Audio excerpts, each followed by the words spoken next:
Pemirsa, beberapa hari terakhir publik dihebohkan dengan beredarnya gambar dan video yang menunjukkan seorang anggota Ormas mengibarkan bendera merah putih yang ditulis dengan huruf Arab. Polisi masih menyelidiki siapa pengibar bendera itu.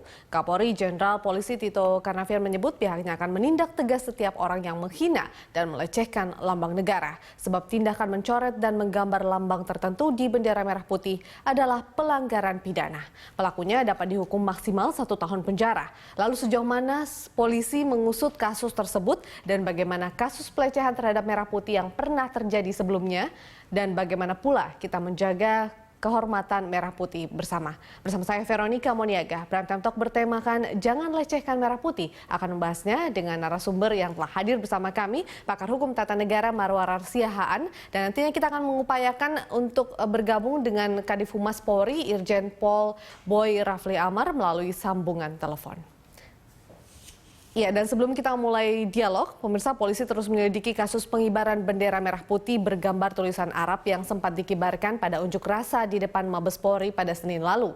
Kadif Humas Polri Irjen Pol Boy Rafli Amar menyebutkan penyelidikan dilakukan dengan menguji video yang tersebar di media sosial di laboratorium digital forensik. Langkah itu untuk menganalisa bagaimana gambar tersebut bukanlah rekayasa.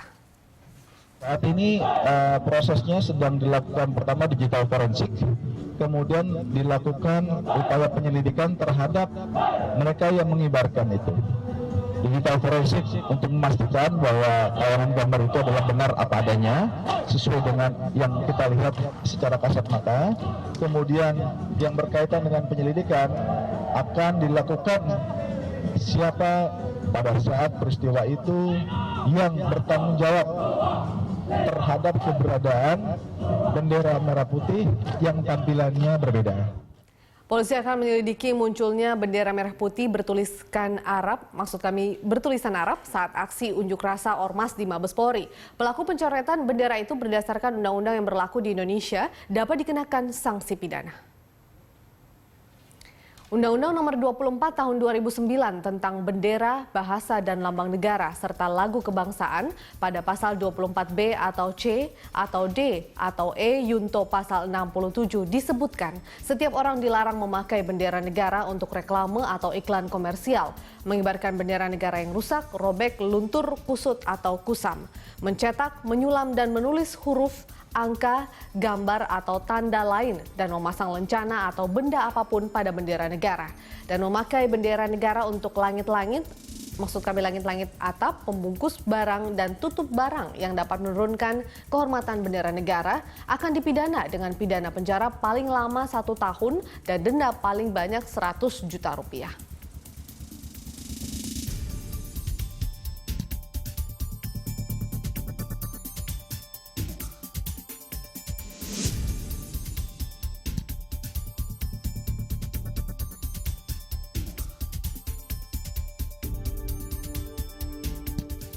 Langsung saja saya sapa narasumber di studio, ada Pak Marwarar Siahaan. Terima kasih Pak sudah bergabung bersama kami di Prime Time Talk. Pak, ini dendanya 100 juta, hukumannya 1 tahun, tapi tetap ada kejadian seperti ini. Bahkan ini baru-baru saja terjadi. Anda melihatnya bagaimana untuk fenomena penghinaan lambang negara kita, khususnya yang terjadi baru-baru ini? Ya, saya kira memang ini suatu hal yang bisa menurunkan kewibawaan negara, kewibawaan pemerintah. Dan juga tentunya suatu lambang-lambang seperti ini adalah melambangkan sebenarnya juga kedaulatan negara itu sendiri. Kalau kita melihat di zaman-zaman pada pertempuran, salah satu hal yang untuk bisa memberikan simbol bahwa satu negara itu takluk atau daerah itu takluk adalah menurunkan benderanya dan menaikkan bendera si pemenang. Oleh karena itu kalau ada suatu tindakan-tindakan seperti ini, mencoret, membuat berbeda dia, dan bahkan ada aspek-aspek unsur lain di situ yang bisa melambangkan hal-hal yang asing, saya agak khawatir itu bahwa tindakan-tindakan seperti itu bisa akan ada semacam upaya menyatakan Indonesia itu sebenarnya sudah bukan Indonesia yang sekarang kan. Anda melihat ada indikasi seperti itu, artinya tidak ada penghargaan lagi dari masyarakat yang merupakan bagian dari bangsa Indonesia, seperti yang dilakukan baru-baru ini, Pak. Ya, saya kira itulah yang saya katakan tadi, itu kedaulatan negara eksistensinya ditunjukkan oleh lambang-lambang negara. Kalau dia sudah dirubah, seperti kita lihat dalam pertempuran-pertempuran yang terjadi, merebut satu daerah, itu lambang negara itu yang pertama kali dia turunkan, dia naikkan, dia punya. Saya kurang tahu kalau dari sudut mens rea ya, atau maksud daripada mereka ini, apakah itu ada maksud untuk merubah negara ini dan mengatakan Republik Indonesia itu sekarang sudah lain. Yang lambangnya adalah lambang yang ada di bendera, di mana ada pedang dan simbol-simbol lain di dalam itu. Pak Marwarar, kita tahan dulu perbincangan. Kita sudah tersambung dengan Pak Boy Rafli Amar. Selamat malam, Pak Boy. Sejauh ini bagaimana kemudian penyelidikan mengenai kasus penghinaan lambang negara, dalam hal ini penulisan Arab yang ada di bendera merah putih?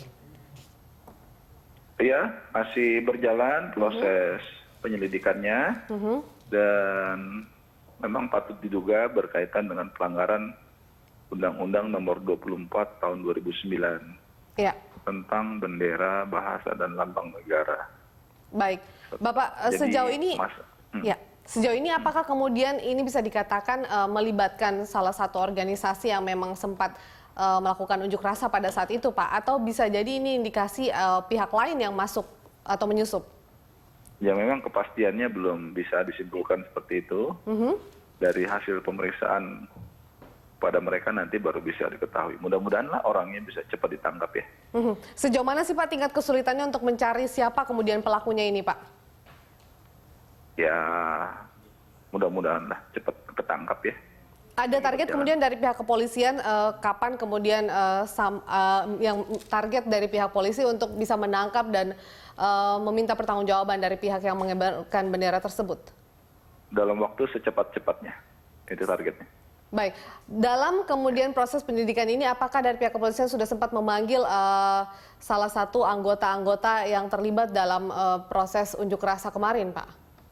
Untuk minta keterangan udah berjalan.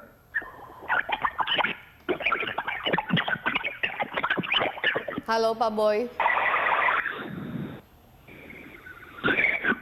Ya, Pak Boy. Pak Boy Rafli Amar.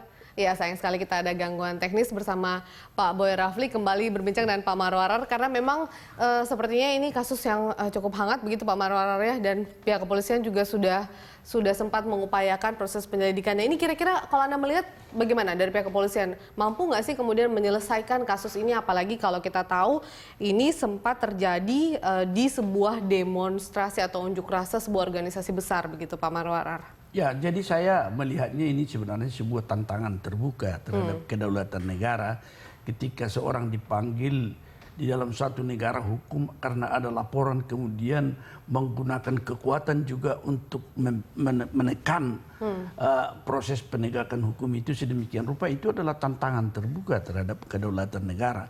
Oleh karena itu saya sih percaya ini bahwa polisi tentunya, di mana seluruh eksistensi negara kita sedang dipertaruhkan dalam hal seperti ini, maka juga merupakan kehormatan polisi tentunya untuk melakukan ini. Tapi saya percaya mereka memiliki teknik dan strategi tersendiri. Artinya tidak mudah kemudian untuk hanya sekedar mencari pelaku, menangkap seperti itu, Pak Marwarar. Ada hal-hal sensitif yang kemudian perlu diperhatikan pihak kepolisian. Saya kira mereka juga akan berupaya sedemikian rupa, cara, teknik, momentumnya, sehingga tidak mengalami satu kesulitan dalam arti perlawanan-perlawanan yang tidak perlu.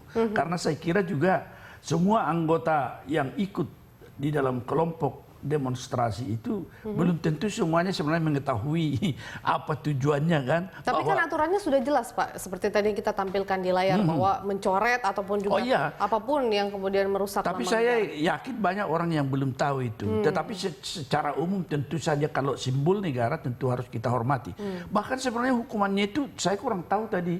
Ancamannya sekarang dengan undang-undang terbaru itu 5 tahun itu, 5 tahun penjara. Ya, harusnya, Pak, ya. Oleh karena itu ya bisa langsung ditahan, kan, kalau menurut pasal 21 KUHP. Tapi sudahlah, itu kita melihat ini sekarang bagaimana sebenarnya mengembalikan situasi Indonesia yang toleran itu dengan simbol-simbol yang simbol itu diatur juga dalam konstitusi. Oke, sebelum kita lebih jauh kemudian membahas bagaimana sebenarnya untuk melakukan atau mengembalikan kekuatan dari lambang negara itu kita sendiri. Kita tahu bahwa itu kalau kita lihat videonya yang meskipun ini masih berusaha diverifikasi kembali oleh pihak kepolisian, itu kan dari video terlihat bahwa bendera itu berkibar dan pada saat itu unjuk rasa terjadi. Ada pihak pengamanan di situ sebenarnya, Pak ya.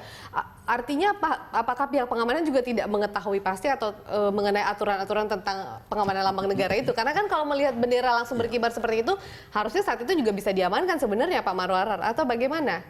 Ya, kadang-kadang kan kesadaran katakanlah dari para penegak hukum itu pada momen itu tidak terlalu cepat reaksinya, bisa jadi dibiarkan dulu karena dia mungkin terperangah juga, ini apa ini kan.